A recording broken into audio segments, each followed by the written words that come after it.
Mes chers amis, je voudrais d'abord reprendre ce que dit M. Durin, c'est que, au-delà de ce qui est exprimé dans ces conférences, au-delà de ce que vous faites dans les ateliers, au-delà de tout ce qui nous ravit ici, d'amitié, de convivialité, de pouvoir faire connaissance de personnes diverses, je dirais, il y a quelque chose de caché, qui est le travail de la grâce dans les âmes, dont les prêtres sont souvent les heureux témoins privilégiés.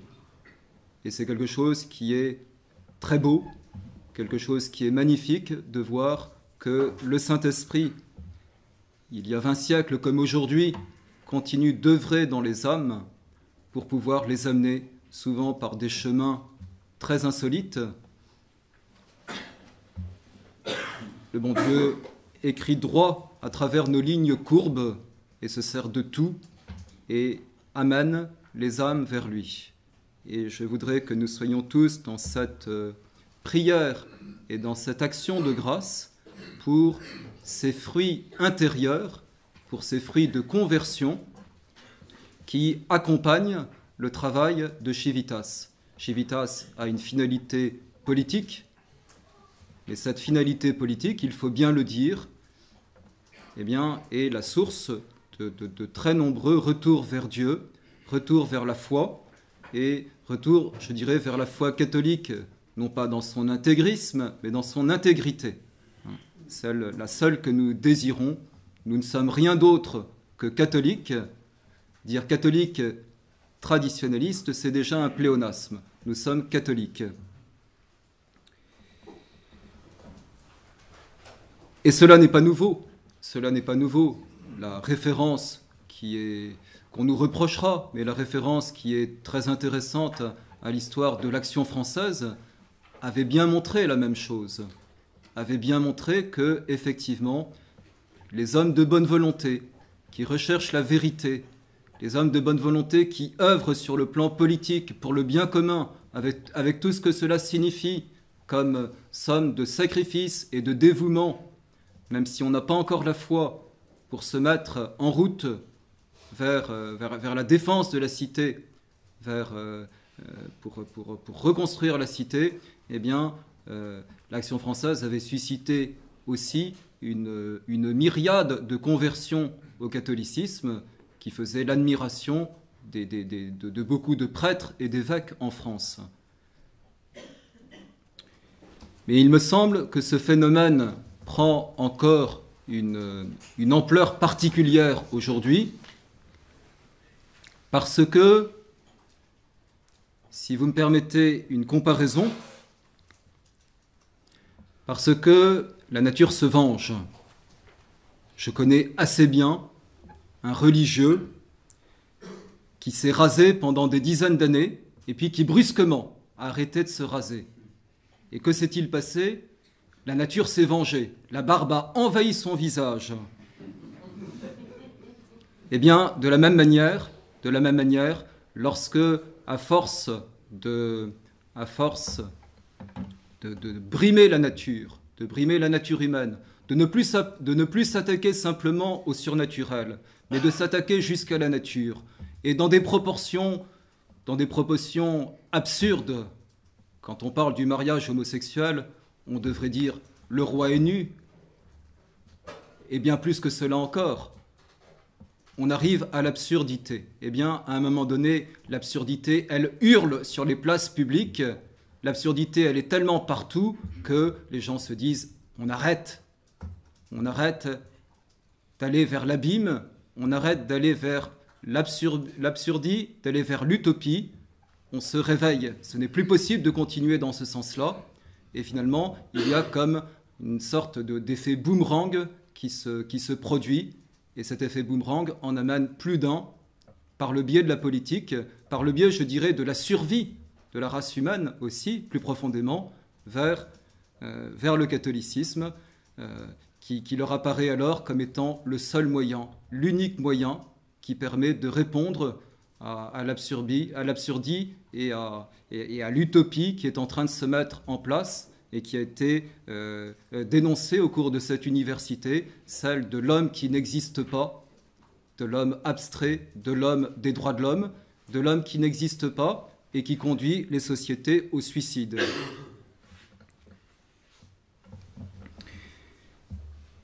On attend de moi, au cours de cette conférence, que j'exprime des choses qui concernent les actions de Civitas. Et me mettant à la place des jeunes qui sont ici présents en particulier, je peux largement comprendre qu'ils piaffent comme de bons chevaux de course qu'ils sont, des pur-sang peut-être, qu'ils piaffent d'impatience et ils se disent peut-être, mais est-ce que finalement Civitas n'est pas simplement un cercle de penseurs ou de beaux parleurs? Est-ce que véritablement on va entrer dans l'action? Est-ce qu'on va entrer dans le concret? Certes, nous comprenons à peu près l'intérêt de parler des droits de l'homme, l'intérêt de dénoncer ces principes qui ont provoqué la perversion des civilisations, mais c'est quand même un petit peu lointain, un petit peu... voilà. Et comme je ne voudrais pas qu'il reste sur ce sentiment et qu'il se décourage, en se disant mais non, on ne parviendra pas à quelque chose de concret, je voudrais commencer par les rassurer en leur disant non, vous vous trompez, hein, et vous n'avez pas à craindre que Civitas demeure uniquement quelque chose qui serait simplement théorique. Pour vous convaincre, eh bien, je dirais considérer l'historique de Civitas, hein, considérer sa participation active sur le terrain de très nombreuses fois. Rappelez-vous les années qui ont précédé, avec Civitas qui a été moteur en France tant pour la résistance contre la mauvaise loi du mariage homosexuel, hein, et qui a donné l'exemple, je pense vraiment, par les manifestations qui ne cachaient pas notre Seigneur Jésus-Christ. La barre jaune n'est arrivée qu'après. Hein, et nos amis de Marianne l'ont bien reconnu dans un journal en disant « Si la barre jaune s'est mise en place, c'est parce qu'il fallait faire le pied à Civitas. Il ne fallait quand même pas que toute la France court derrière Civitas. Donc il a fallu mettre en place autre chose. » Mais le début, hein, l'étincelle, elle est véritablement due à Civitas, et Marianne en général est bien informée. Je citerai également eh bien, cette première participation que Civitas a osée, parce qu'il fallait l'oser aux élections. C'est une première, sans doute c'est modeste, mais c'est une réalité que de chercher vraiment à reconquérir le terrain politique en participant à ces élections, sans aucune illusion, hein, sur le suffrage universel, mais en exploitant cette possibilité qui nous est donnée, surtout à petit niveau, pour pouvoir faire passer nos idées. C'était quand même, je dirais, moi, quand j'ai vu ces images, pas sur Internet, comme vous savez, mais quand j'ai vu ces images où on voyait les panneaux électoraux de France constellés de Sacré-Cœur aux frais de la République, c'est quand même un vrai témoignage qui est passé. Lorsque passait sur les radios et les télévisions nationales, je ne sais même pas comment on appelle ça, cette espèce de petite vidéo publicitaire pour Civitas qui disait « Eh oui, et nous défendons notre Seigneur Jésus-Christ, roi de France, roi de la société », écoutez, mes chers amis, moi ça suffit pour m'enthousiasmer. Hein, ça suffit pour me faire dire « Civitas fait du bon travail, Civitas pense bien, et Civitas ne se contente pas de penser, Civitas est capable de passer à l'action, est capable de descendre dans la rue. » De telle manière que, et puis je voudrais aussi, parce que je pense qu'il le mérite bien, je voudrais aussi exprimer le travail d'une ville de France qui mérite que son nom soit cité, Chambéry. Hein, la section de Chambéry me paraît tout à fait exemplaire dans le travail qu'elle a fourni tout au long de ces dernières années, hein, avec un recrutement de militants qui vraiment est là aussi enthousiaste, avec le travail bien spécifique que font les hommes de leur côté et puis que font les femmes aussi de leur côté avec la création du Cercle Sainte-Monique. Vous voyez, tout cela est quand même remarquable, et donc merci au chef de section de Chambéry.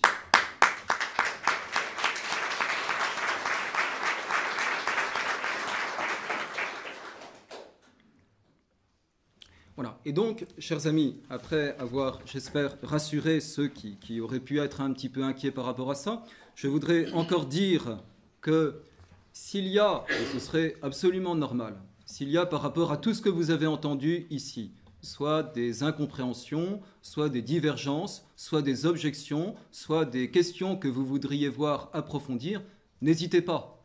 Je dirais, non seulement on ne vous mangera pas que vous exprimiez ces choses, mais on vous en sera reconnaissant. Il est possible d'ailleurs qu'il y ait des choses que nous n'ayons pas bien su expliquer, que nous ayons dit trop rapidement à cause de M. Durin. Mais si vous venez, on prendra encore le temps de discuter et puis d'essayer d'exprimer les choses le mieux possible. Voilà. Et maintenant, j'arrive à un point vraiment crucial de ce que je voudrais vous dire pour maintenant, c'est que vous êtes un certain nombre dans cette salle, et assez nombreux, merci mon Dieu.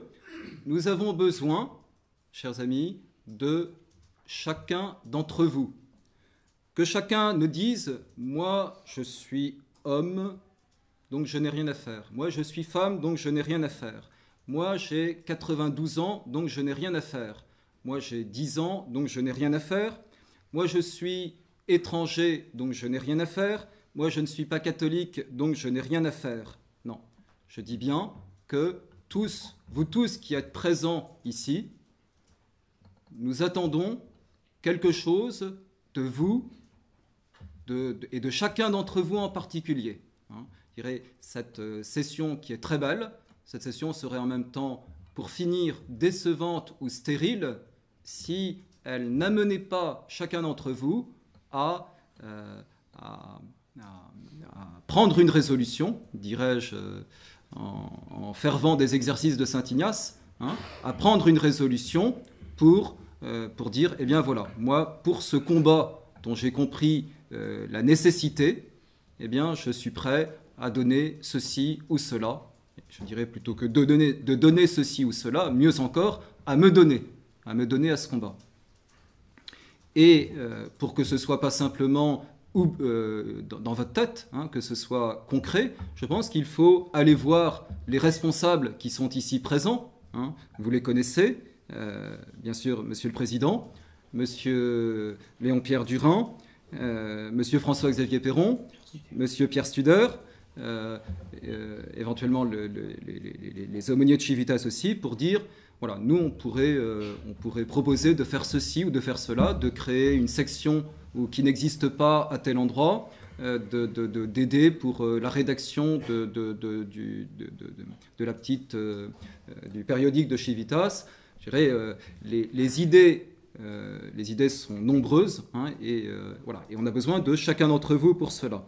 Et puis, si vous ne savez pas, une des pages les plus belles de l'Évangile, je trouve, c'est ce moment où Saint Jean-Baptiste est en train de prêcher au Jourdain, et puis il a ce public de pêcheurs, il y a des soldats romains, etc., qui sont là, et Saint Jean-Baptiste les touche. Saint Jean-Baptiste leur montre qu'ils ont des choses à changer dans leur vie, et après on voit les pharisiens qui restent immobiles, mais on voit ces pêcheurs qui s'approchent de Saint Jean-Baptiste pour lui dire, écoutez, nous, qu'est-ce qu'il faut qu'on change dans notre vie? Eh bien, je dirais, si vous ne savez pas, vous allez vers les responsables de Civitas et puis vous leur dites, écoutez, nous, on est de bonne volonté, on n'a pas beaucoup de formation, on vient juste d'arriver, etc., ceci, cela, mais on vient vers vous, et dites-nous comment nous pouvons aider, comment nous pouvons participer au bien commun, comment nous pouvons donner quelque chose de nous-mêmes à Civitas.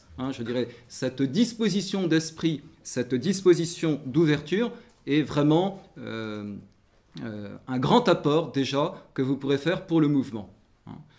Peut-être que certains d'entre vous, parce que, je ne sais pas, pour des infirmités, pour des questions d'âge, eh bien, pourront simplement dire, eh bien, moi, j'offrirai un chapelet tous les jours pour Civitas. Peut-être qu'effectivement, je conçois tout à fait que pour certaines personnes, ce sera le rapport. Mais c'est un apport immense qui existe pour Civitas. D'autres qui auront plus de moyens physiques qui resteront pourront faire aussi s'engager très, très largement dans l'action, et nous le souhaitons. Mais voilà, chacun d'entre vous peut faire quelque chose, chacun d'entre vous doit faire quelque chose. Quand, avec Monsieur Durin, nous faisions les universités d'été à Saint-Malo, elles portaient sur la thématique de l'apologétique. Donc cette science théologique qui consiste à montrer la crédibilité du catholicisme. Et M. Durin s'en rappelle, c'est vrai qu'on se disait, mais comment faire pour que ça ne reste pas uniquement théorique, Et finalement, de fil en aiguille, nous sommes arrivés à quelque chose qui a été la Militia Mariae. La Militia Mariae, c'était, eh bien, voilà, chers fidèles catholiques, disions-nous aux universitaires à Saint-Malo, eh bien, vous allez faire, on vous propose cela. Vous allez 2 par 2, non pas comme les témoins de Jéhovah, parce que ce sont les témoins de Jéhovah qui ont copié les disciples dans l'Évangile, vous allez faire du porte-à-porte et essayer de convertir les personnes que vous trouverez derrière la porte. Et il y a maintenant je dirais, des centaines de personnes qui, en France, sont dans cet apostolat difficile, qui consiste à faire du porte-à-porte. Eh bien, voilà un débouché qui, d'ailleurs, éventuellement, pourrait peut-être trouver son parallèle pour ceux qui ne savent vraiment pas quoi faire, eh bien, sur Civitas. Essayer de convaincre des idées politiques de Civitas. Après avoir fait cette introduction, et qui, sur le plan, moi, de ce que j'ai à dire par rapport à l'action politique, donc est un immense encouragement que je voudrais donner à Civitas et l'appui de ma détermination pour que effectivement ça aboutisse sur le plan politique. Mais je dirais après, c'est à M. Escada, président du mouvement, de concrétiser, d'exprimer plus in concreto ce que ça va signifier et les initiatives qu'il nous propose. Et à partir de maintenant, je passe sur la deuxième partie de cet exposé. Et la deuxième partie de cet exposé va porter sur une condition qui, pour tous ceux qui sont catholiques déjà, est une nécessité pour bien travailler, pour faire un travail particulièrement lumineux et utile dans la cité, et pour ceux qui ne sont pas encore catholiques ou qui sont dans leur démarche, eh bien quelque chose qui, je pense, leur paraîtra comme quelque chose de beau et auquel ils souhaiteront aspirer. Que les détenteurs de la vérité, soient dignes de la vérité dont ils sont les détenteurs, c'est mon thème. Et j'espère que vous le comprendrez bien, que je saurai l'expliquer. Je suis en train de parler de l'action. Je suis simplement en train de dire que pour l'action, et cette action consiste à appliquer les principes vrais dans la cité, que pour que cette action soit une action qui soit efficace, belle, et qui porte le maximum de fruits, il faut que ceux qui vont militer, les soldats de Civitas, les militants de Civitas, soient dignes des vérités dont ils sont les dépositaires et qu'ils doivent transmettre. Une petite induction de l'importance de ce que je suis en train d'exprimer n'est pas difficile à faire, chers amis. Naturellement, l'homme, sans même savoir pourquoi, est porté à mettre en valeur ce à quoi il attache du prix. Il ne suffit pas, nos charmantes hôtesses d'ici le savent bien, il ne suffit pas que les aliments d'un banquet soient succulents, il faut aussi que la table et le couvert soient bien mis pour qu'on en profite. De même, le fiancé qui achète une bague à sa fiancée ne se contente pas de lui remettre un très beau rubis, mais il se soucie aussi que l'anneau qui supportera le métal précieux soit d'un métal très beau. Et il soignera même jusqu'à l'écrin et jusqu'au papier cadeau qui l'enveloppera. Donc on voit bien que naturellement, ce qui a du prix, ce à quoi on tient, eh bien, on cherche à le porter d'une façon qui soit digne du contenu. Or, les vérités que nous défendons sont beaucoup plus précieuses que les foie gras du Périgord ou que les gemmes les plus rayonnantes. Et plus les vérités sont élevées, plus elles méritent notre respect, nos hommages, notre vénération. C'est certainement la conscience que l'homme prend de la grandeur et de la valeur de la vérité qui le conduit à la vouloir bien dire. Qu'est-ce que la poésie? La poésie n'est-elle pas l'hommage de l'homme à la vérité? La vérité est tellement belle, elle est tellement enthousiasmante qu'on cherche à la bien dire. Réflexion lumineusement exposée par Charles Maurras dans Poésie et vérité. Et la liturgie, qu'est-ce que sinon ce langage magnifique où tous les arts coopèrent pour les uns et les autres s'agenouiller devant le bon Dieu? Donc on voit bien, la vérité demande la beauté, la vérité demande d'être mise en valeur par tout ce qui l'entoure, qu'on comprenne que cet hommage est nécessaire. Alors, mes chers amis,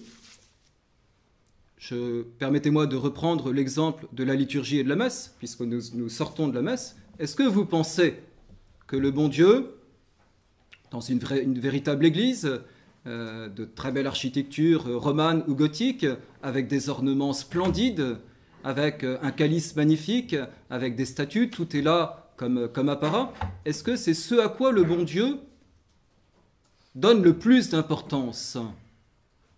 Toutes ces choses. Oui, le bon Dieu donne de l'importance à toutes ces choses et veut cette beauté, parce que cette beauté est une salutation qui est faite à la vérité des mystères qui sont accomplis. Mais il est clair que si le prêtre qui célèbre la messe, tout pécheur qu'il soit, ne cherche pas lui-même à être en phase de dignité autant qu'il le peut avec les mystères qu'il est en train d'accomplir à l'autel, si le prêtre est en état de péché mortel, ou sans être en état de péché mortel, si le prêtre mène une vie de médiocrité, où il ne cherche pas à se rapprocher de ce Dieu qu'il a l'invraisemblable honneur de tenir dans ses mains tous ses jours, eh bien, il y a un problème. C'est choquant, il y a une inconvenance grave à ce que le prêtre ne cherche pas à être comme une expression des mystères qu'il est en train d'accomplir. Eh bien, je pense qu'il en va de même pour vous autres, militants de Civitas, détenteurs de vérités sublimes, de vérités dont le monde a présent et dont le monde a tant besoin, et que le succès de Civitas est intimement lié non seulement à la détention des principes qui sont vrais tant dans l'ordre naturel que surnaturel, cela ne suffit pas. Il faut que les hommes du combat, il faut que les militants soient dignes des vérités qu'ils défendent, et cela est nécessaire pour le succès de Civitas. Si le maréchal Foch avait été uniquement un stratège hors pair, si le maréchal Foch avait été uniquement une sorte de génie des combats militaires, eh bien le maréchal Foch n'aurait pas gagné la guerre. Si le maréchal Foch a gagné la guerre, c'est pourquoi? C'est parce que sur le plan naturel, c'était un homme d'une pugnacité d'acier, que rien ne rebutait dans les plus grandes difficultés, et puis que cet homme, avec sa pugnacité d'acier, était un catholique de 5 ans, avec une confiance envers la très sainte Vierge Marie de tous les jours, à laquelle il réclamait la victoire dans les combats. Il disait son chapelet tous les jours, et lorsque quelqu'un eut le malheur de lui dire « Et vous avez quand même pas dit votre chapelet dans les jours ou de plus grandes batailles ?» Il lui a répondu « Mais tout au contraire, parce que c'était les batailles les plus difficiles, j'ai dit mon chapelet tous les jours. » Voilà les hommes qui commandaient, ce sont ces hommes-là à qui le bon Dieu a le désir de donner la victoire. Ce sont ces hommes qui cherchent à être en phase avec la vérité qu'ils défendent. Or, mes bien chers amis, parler de être en phase avec les vérités, parler donc de ces qualités d'âme qui doivent exister chez les militants de Civitas, c'est parler, et tout catholique comprendra immédiatement ce que je veux dire, c'est parler de l'état de grâce. Non pas pour exprimer que l'état de grâce tel qu'il en est question aujourd'hui, puisque tout le vocabulaire religieux est pillé par les mass médias, ce n'est pas l'état de grâce dans laquelle se trouve l'équipe de foot soi-disant française pendant un moment. Non, c'est l'état de grâce au sens précis. Et parler de l'état de grâce au sens précis, c'est parler de ce que l'on appelle, je ne sors absolument pas de mon sujet, c'est parler de ce qu'on appelle du premier degré de sainteté. Qui est en état de grâce est saint. Et saint, pas un saint à canoniser, mais qui est en état de grâce est vraiment dans un état de sainteté, c'est-à-dire dans un état d'amitié avec Dieu. C'est simplement le premier degré de sainteté. Après ce premier degré de sainteté, eh bien, l'Église distingue un deuxième degré, qui est le degré de la sainteté plus parfaite. Ce degré de la sainteté plus parfaite consiste à suivre non pas simplement les commandements, mais les conseils évangéliques. Tout le monde n'y est pas tenu, personne n'y est tenu plutôt, mais librement, eh bien, on peut suivre les conseils évangéliques, c'est une sainteté plus parfaite. Et puis il y a un troisième degré de sainteté qu'on appelle la sainteté héroïque. La sainteté héroïque, c'est celle des bienheureux, des personnes qui sont sinon canonisées, au moins canonisables. C'est cette sainteté où, dans toute sa vie et pour toutes les vertus, on les pratique à un degré qui est héroïque.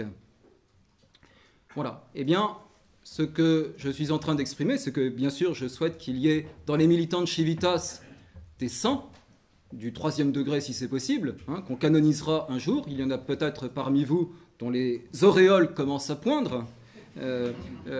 Mais à défaut de cette sainteté héroïque, eh bien qu'il y ait peut-être des gens qui iront vers cette sainteté plus parfaite, celle des conseils, mais je dirais au moins cet état de grâce. Parce que, il faut le dire tout de suite, si il n'y a pas l'état de grâce dans une âme, il n'y a pas à ce moment-là de no man's land entre l'état de grâce et puis quelque chose qui serait un petit peu entre les deux. Non. Si on n'est pas en état de grâce, ça veut dire qu'on n'est pas dans cet état d'amitié avec Dieu.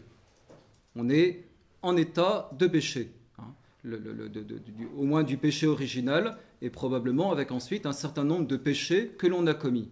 Or, ce n'est pas du tout inoffensif de partir dans le militantisme et de faire quoi que ce soit dans sa vie quand on a une âme qui est en état de grâce ou quand on a une âme qui n'est pas en état de grâce. C'est pas du tout pareil. Vous voyez, mes chers amis, comment est-ce qu'on fait pour arriver à connaître la personnalité d'un homme, le type de personne qu'on a devant soi? Eh bien, finalement, on observe à travers son comportement, on observe à travers, d'ailleurs, plus ses actes que ses paroles. Voilà, et on se dit, bah oui, il est comme ça, et cette personne, elle est comme ça. Donc on voit bien que pour savoir qui est quelqu'un, on va remonter des effets à la cause, on va remonter de ses actes au principe spirituel qui est en lui. Donc il y a une corrélation nécessaire, très étroite, très intime, qui existe entre l'agir d'un homme et puis ce qu'est cet homme.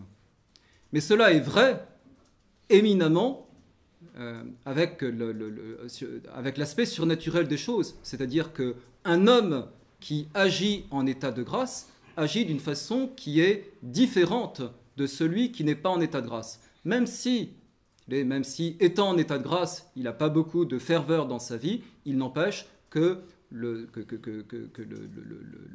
il apporte avec lui une lumière, hein, forcément, parce qu'il a cette amitié avec Dieu et qui ne va pas être sans conséquence dans sa vie. Et puis, être en état de grâce, on peut se dire, oh, c'est pas grand-chose. Ouais.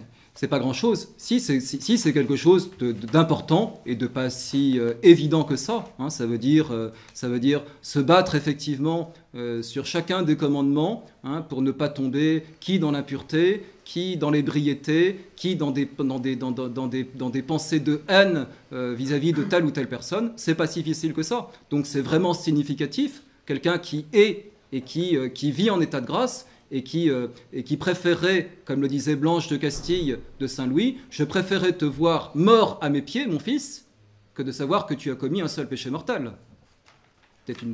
C'était une grande dame qui parlait, que cette Castillane. Voilà. Et donc, je dirais, voyez, et par rapport à ça, je vais passer assez vite, mais sur la partie la plus essentielle, parce que l'aspect politique est secondaire ici. Je dirais être en état de grâce, indépendamment de l'aspect politique que j'ai commencé à exprimer, être en état de grâce, c'est ce qui est requis de nous sur la terre par le bon Dieu. C'est ce que le bon Dieu veut. Pourquoi est-ce que l'on peut dire cela? Parce que l'état de grâce est nécessaire pour être sauvé. Être dans l'amitié de Dieu est nécessaire pour être sauvé. Hein? Pour aller au ciel, hein, je dirais, il faut qu'à l'instant de notre mort, nous nous trouvions en état de grâce. Une erreur que l'on trouve parfois même chez les catholiques consiste à penser que Dieu, au moment du jugement, fera comme une sorte de pesée de tous les actes de notre vie, hein, du bien et du mal, et puis c'est ça qui déterminera notre éternité. Eh bien non. Ce qui détermine notre éternité, étant donné que Dieu nous donne les grâces pour vivre toujours en état de grâce, ce qui déterminera notre éternité, ce sera ce que nous serons à l'instant de notre mort, en état de grâce ou pas en état de grâce. Le bon Dieu exige de nous que nous le soyons toujours. Donc il faut se rappeler ces choses. Hein. Également, il faut bien comprendre aussi, mes chers amis, nous ne voyons que les corps, mais nous croyons et nous savons plutôt l'existence des âmes. Il faut croire que la différence, si nous pouvions voir une âme en état de grâce et une âme en état de péché mortel, nous serions éblouis par la beauté de l'une et accablés, hein, par l'état de l'autre. Une âme en état de grâce, eh bien, elle est dans la lumière de Dieu, elle possède tout l'organisme de ce qu'on appelle les vertus surnaturelles, théologales et morales. Elle possède les dons du Saint-Esprit, elle reçoit les grâces actuelles du bon Dieu, voilà. Tandis qu'une âme en état de péché mortel, c'est comme un sanctuaire dévasté, hein, avec le tabernacle qui a été jeté au sol, hein, et Dieu qui est parti de cette âme, parce que l'âme n'a plus voulu de Dieu. L'âme a posé un acte, l'âme a posé des actes qui sont incompatibles avec l'amour de Dieu dans son existence. C'est quand même des choses dont on comprend facilement que, évidemment, elles vont avoir tout un impact autour de soi. Et je dirais, nous comprenons bien aussi, mes chers amis, que je dis une évidence, que tout le monde comprend, que soit l'homme par la vie qu'il mène, eh bien, va exprimer les vérités auxquelles il croit, mais à partir du moment où il y a opposition entre les vérités que je proclame et la vie que je mène, eh bien, je suis discrédité. Je suis discrédité. Je dirais, les gens peuvent dire, il ne met pas en pratique ce qu'il dit. Bien sûr, ces oppositions, ces contradictions, elles existent pour chacun d'entre nous parce que nous sommes des pécheurs. Et malgré tout, c'est une chose que certaines contradictions, et dont on voit qu'on essaie de s'en sortir petit à petit, ou bien des contradictions énormes, hein, qui font qu'on est discrédité. Même si nos vérités restent des vérités, eh bien, les gens ne les reçoivent pas, parce que nous ne donnons pas l'exemple. Quelqu'un qui, un militant de Civitas qu'on retrouverait ivre-mort le matin dans la rue, hein, la presse s'en saisirait, et même si la presse ne s'en saisit pas, eh bien, ce ne serait pas glorieux pour Civitas. Hein. Un membre de Civitas qui vit dans une relation adultère, eh bien, ne disons pas « Ah, mais c'est sa vie privée ». Pas vrai, hein. Ne disons pas, dans un sens c'est sa vie privée, dans un autre sens c'est plein d'impact pour le mouvement. Vous voyez, c'est l'idéalisme, hein, c'est le kantisme, c'est toutes ces philosophies qui font de l'homme une sorte d'animal à tiroir, hein, séparés les uns des autres, étanches les uns des autres, mais c'est pas comme ça. Hein. C'est le même homme qui est le sujet et de l'État, et de la nation, et de l'Église. Ce n'est pas deux hommes différents, il n'y a pas de dichotomie. Hein. Donc oui, c'est très important que les membres de Civitas vivent, hein, et subsistent en état de grâce toujours. Je n'ai pas autant de pages à sauter que l'abbé Beauvais. Enfin, il faut que je commence à me méfier quand même.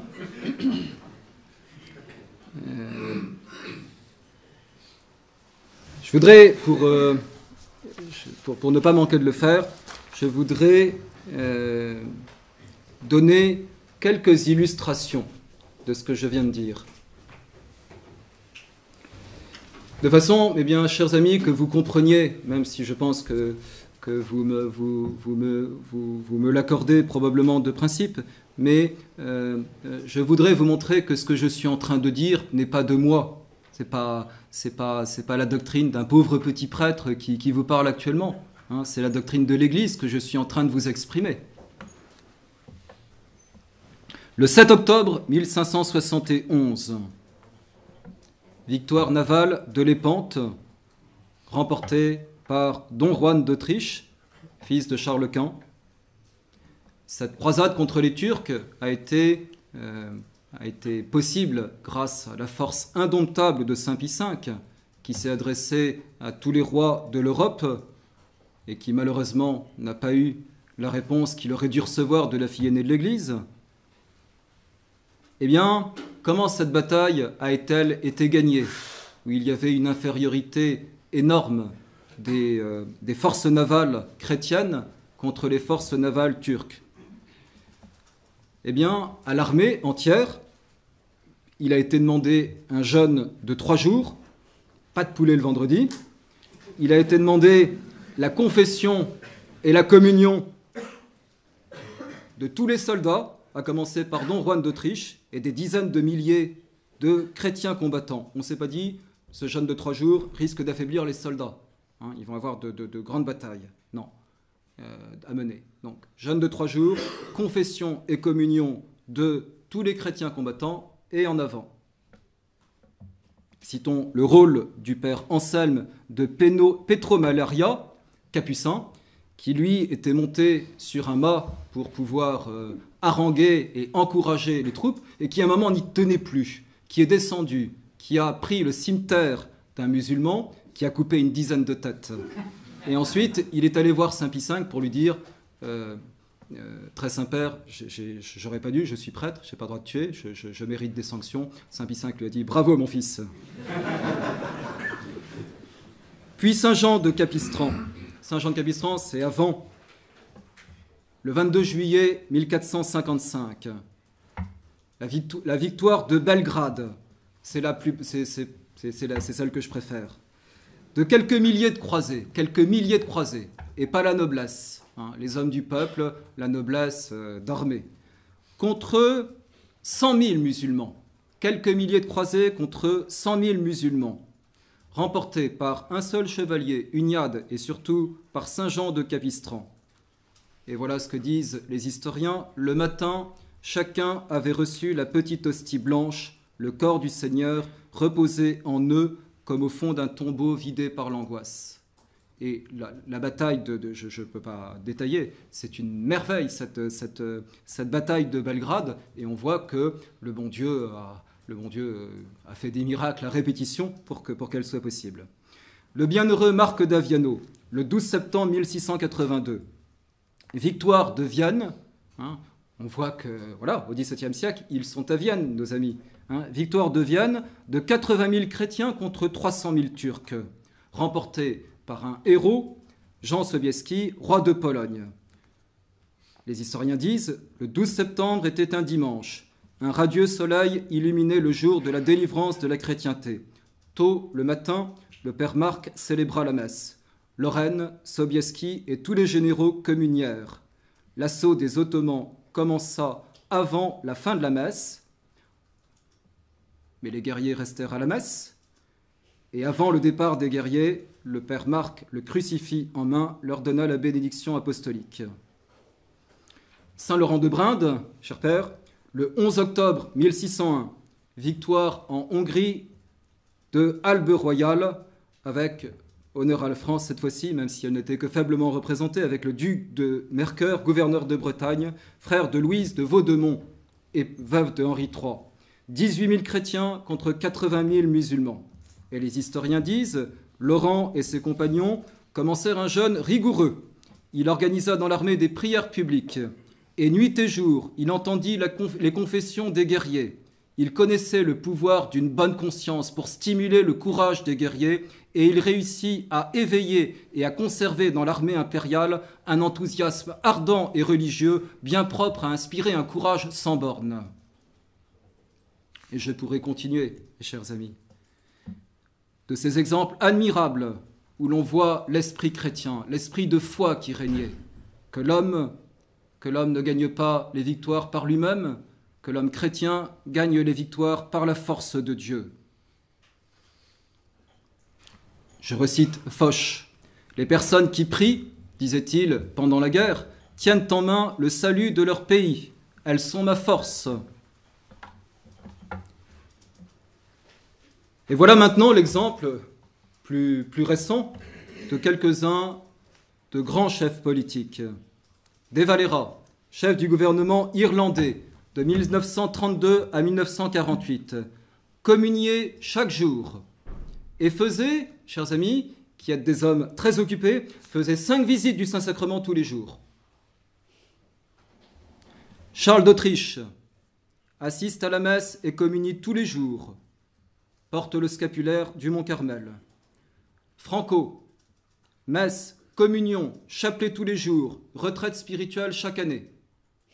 Dollfus, Salazar, même combat, même ferveur, messe tous les jours, communion tous les jours. Voilà ces hommes chrétiens. Mais j'ai un chouchou qui s'appelle Garcia Moreno. Garcia Moreno, magnifique figure, hein, je dirais que chacun lise sa vie, magnifique président de l'Équateur, et soit dit en passant, dans une république. C'est-à-dire qu'avec une énergie indomptable, cet homme est parvenu au pouvoir,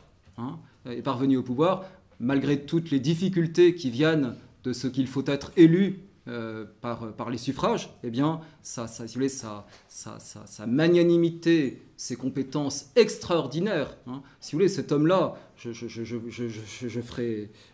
me mets à genoux devant lui. Hein. Cet homme-là, même s'il n'est pas encore canonisé, j'espère bien qu'il le sera un jour. Si vous voulez, cet homme-là est un guerrier indomptable, hein, est un génie intellectuel, hein, et puis est un gouvernant d'un désintéressement, hein, et d'une vertu mais extraordinaire. Je cite quelque chose pour, voilà, qui ne vous exprimeront que superficiellement qui était cet homme. En dépit de la mode, des passions soulevées, des sarcasmes voltairiens, des colères maçonniques, hein, vous savez qu'il a péri sous les balles, il a péri sous le couteau des maçons, hein, il a péri sous le couteau, et assassiné avec à coups de couteau, hein, et comme l'homme était bien malhabile, un premier coup de couteau, un deuxième, un troisième, un quatrième, un cinquième, un sixième, un septième, hein, et il est mort en s'étendant sur la serre. Il a dit « Dieu ne meurt pas ». Quel homme! En dépit de la mode, des passions soulevées, des sarcasmes voltairiens, des colères maçonniques, des occupations absorbantes, il n'oublia jamais ce principe que l'homme doit pourvoir à sa sanctification personnelle,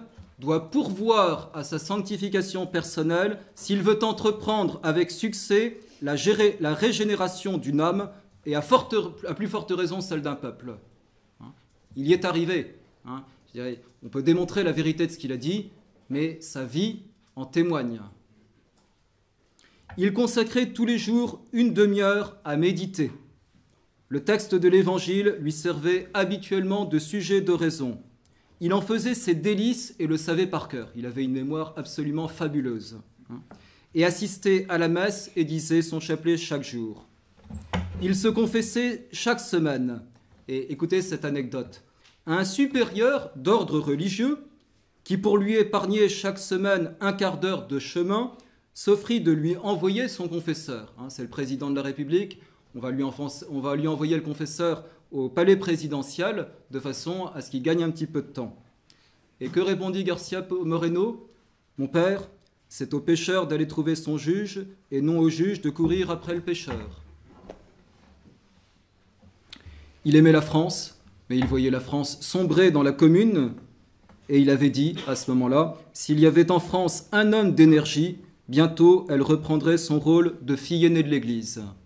Mais un homme d'énergie à la Garcia Moreno, avec, si vous voulez, cette façon indomptable avec laquelle il a mené son combat. Mais vous ne trouvez pas un instant de faiblesse dans la vie de cet homme. Je pense que c'est un saint. Vous ne trouvez pas un instant de faiblesse. Et puis il avait en plus des qualités naturelles, et puis cette foi surnaturelle qui s'exprime à travers ces quelques petites choses que je viens de vous dire. Donc mes bien chers amis, ce que je vous ai dit tout à l'heure, à savoir cette nécessité pour des combattants d'être en état de grâce et de vivre dans un esprit surnaturel profond, cette nécessité que je vous dis, eh bien, elle est confirmée tant et plus par tant et tant d'exemples que je suis en train d'exprimer maintenant. Et le cardinal Pie, cité par M. l'abbé Beauvais hier, ce n'est pas moins certain. Ce qui n'est pas moins certain, c'est que le redressement ne se fera pas de lui-même et qu'un grand et général effort est nécessaire pour sortir de l'abîme et remonter au point dont nous sommes descendus. À lui seul, le christianisme nous y replacerait bientôt.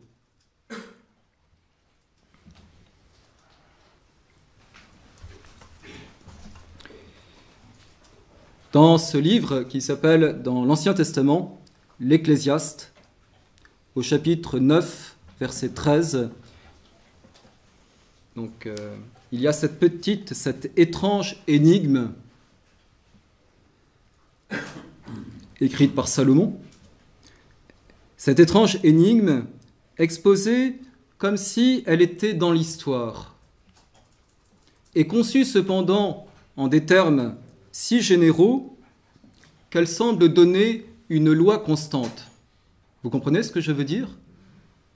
Étrange énigme, je vais vous lire la citation, exposée comme si elle était dans l'histoire, et conçue cependant en des termes si généraux qu'elle semble aussi donner une loi constante. Je cite. « J'ai encore vu sous le soleil, dit Salomon, j'ai encore vu sous le soleil ce trait d'une sagesse qui m'a paru grande. Il y avait une petite ville, Civitas, il y avait une petite ville avec peu d'hommes dans ses murs. Un roi puissant marcha contre elle, l'investit et éleva contre elle de hautes tours. Il s'y trouvait un homme pauvre et sage qui sauva la ville par sa sagesse. » C'est Dieu qui parle, comme vous savez. Ce sont des écrits inspirés. Et vous voyez, si je puis vous encourager à l'oraison, à la méditation, ce texte-là que je viens de vous dire, si nous avons la foi et nous l'avons, eh bien, je dirais, il se déguste, il se médite, on en prend chaque mot, et on cherche à comprendre ce que chaque mot veut dire, ce que chaque expression signifie, et on ne perd pas son temps de passer des heures sur un texte comme ça pour en pénétrer toute la vérité. Je le relis et puis je cherche à en bredouiller une petite explication à l'aide de l'un de nos pères capucins, le père Samuel homme inconnu, mais homme de grande valeur qui a existé. J'ai encore vu sous le soleil, dit Salomon, ce trait d'une sagesse qui m'a paru grande. Il y avait une petite ville, avec peu d'hommes dans ses murs.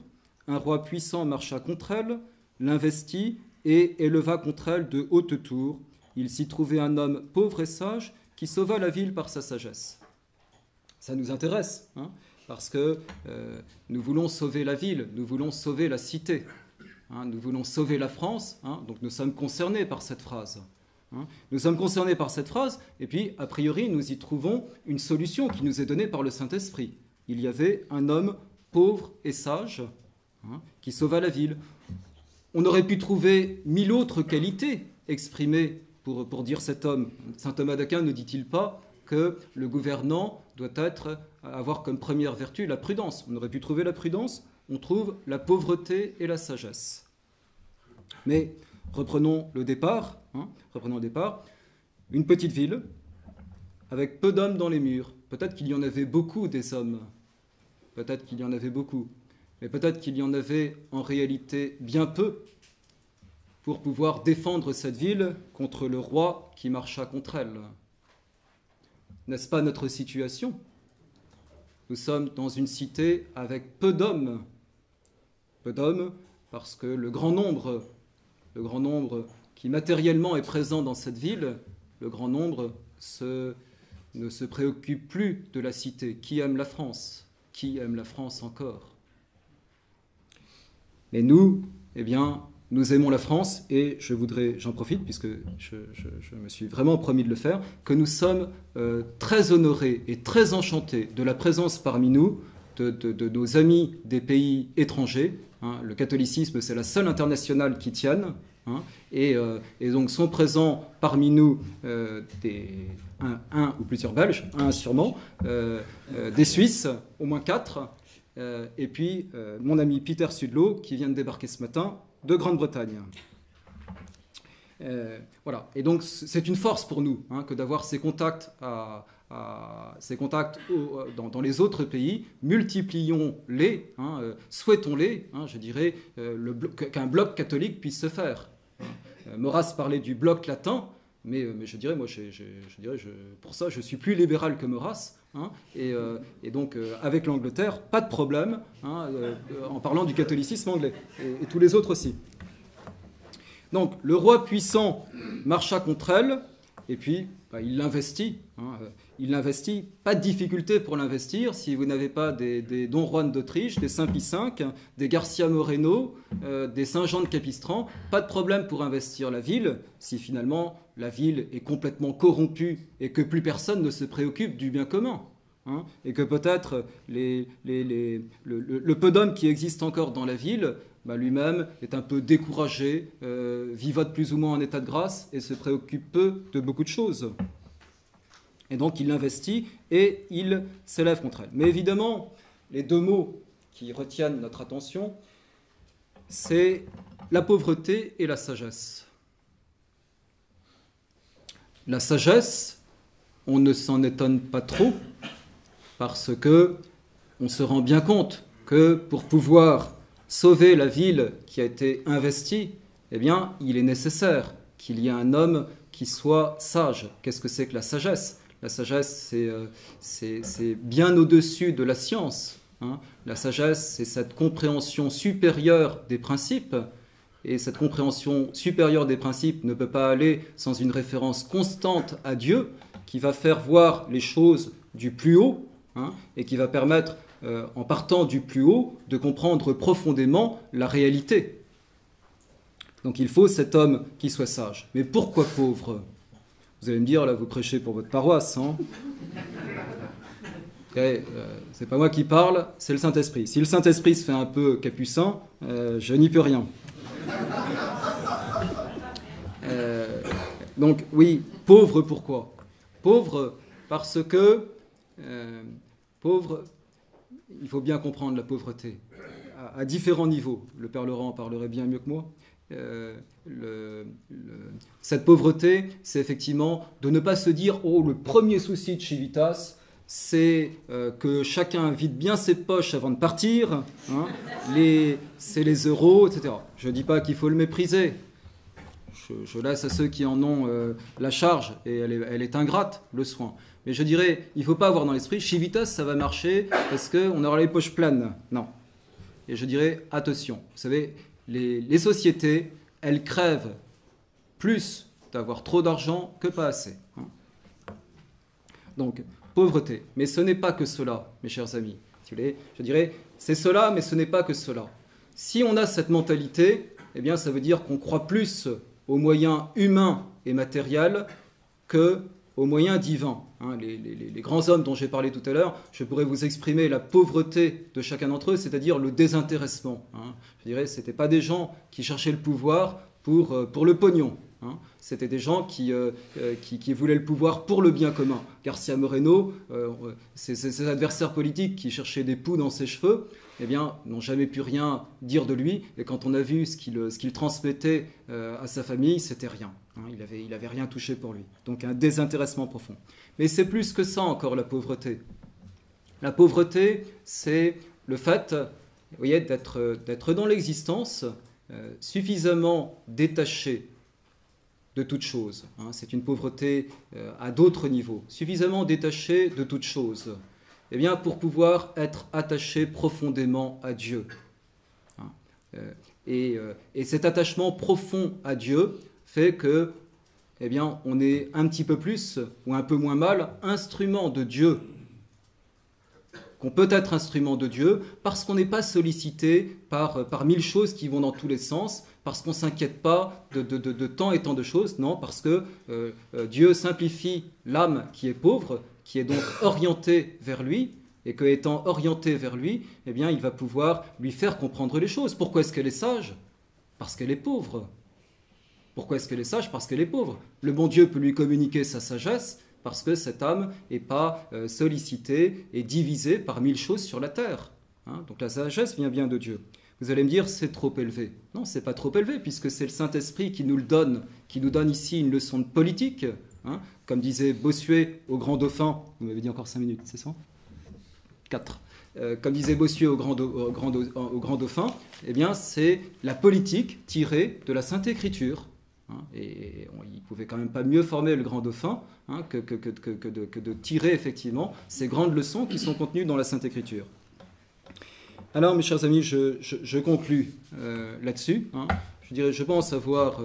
je récapitule, je dirais, j'ai vraiment dit au début, hein, pour que personne ne dise qu'on négligerait l'action ou qu'on ferait que du surnaturel. Hein. Oui, d'une certaine manière, on fait que du surnaturel, mais du surnaturel qui ne néglige absolument pas son incarnation dans la réalité, hein, dans la réalité temporelle. Hein. Donc, comme vous allez le voir, M. Escada, il a sûrement quelques bonnes idées en réserve aussi, dans son carquois. Donc j'ai exprimé ça, mais voilà, je dirais, ce que je voulais surtout exprimer, c'est que nous avons besoin que tous ceux qui s'engagent, et chers amis qui n'avaient pas encore la foi, je dirais, ne vous troublez pas de ce que je dis. Hein, ne vous dites pas, mais moi, j'ai l'état de grâce. Ne vous troublez pas de ce que je dis. Vous êtes ici. Hein, et étant ici, je dis de vous, vous êtes des hommes et des femmes de bonne volonté. Hein, et le bon Dieu fera son chemin. Hein. Maurras a été agnostique, hein, mais Maurras est mort catholique. Voilà. Donc voilà. Ce que je voudrais simplement dire maintenant à tout le monde en conclusion, c'est que cette nécessité que j'ai dite de l'état de grâce, eh bien, elle est la clé nécessaire du succès de Civitas. Plus vous serez des chrétiens fervents, plus vous serez des catholiques vraiment qui vivraient votre foi tous les jours, qui vivraient dans la prière. Je dirais des catholiques qui éventuellement entreront dans le tiers-ordre franciscain, pourquoi pas, hein, puisque ça les aidera dans la pauvreté. Hein. Si vous êtes vraiment dans cet état d'esprit, eh bien, vous vous placez dans les dispositions, dans les conditions les plus favorables pour que Civitas gagne ses batailles, remporte des succès. Je ne dis pas que ça se passera forcément, comme l'a exprimé l'abbé Beauvais hier, eh bien, on peut être éprouvé dans les combats.